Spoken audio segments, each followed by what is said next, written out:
way we conduct ourselves in the world are in so many ways rooted in regressive patterns, decisions we've made that we just firm up as life goes along until we wake up and say to ourselves one day, that's actually not the truth.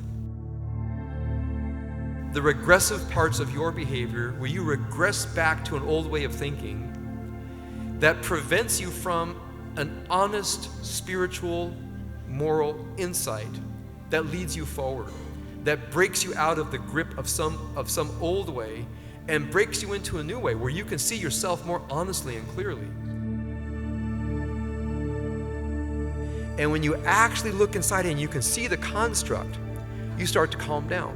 Less fear, less anxiety, less anger, less control, less trying to make things happen. It's not that we retreat from a life of making things happen. It's that when you step way back, you realize the way you've been doing it has just not been efficacious. It hasn't been true, hasn't been courageous perhaps. It hasn't been something that, to put very simply, has worked very well.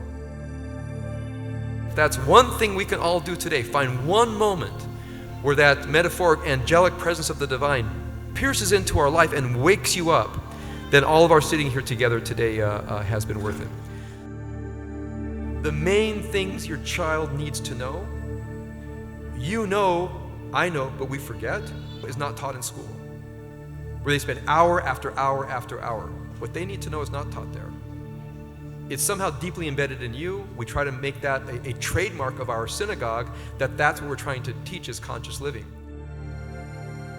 I see so many young people just fraught in disastrous love relationships. You remember yourselves when you were 16, 17, 18, 19 years old?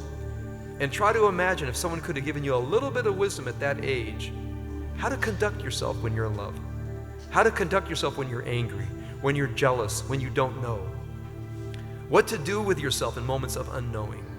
Now try to imagine giving your children that gift.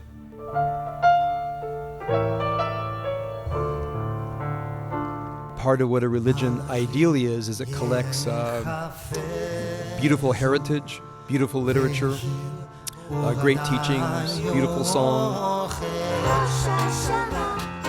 We understand things a little more metaphorically, a little more poetically. It's an inner life discipline. We're not dogmatic. We're not preaching hell and brimstone. We're not teaching hatred.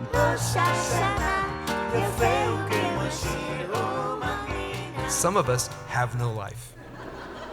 We can't get killed. There's nothing there to kill. We're so transfixed on other things that we don't have enough of a life that makes any difference. So when I say inscribe us in the book of life, let's have enough of a life that there's something to lose in the off chance.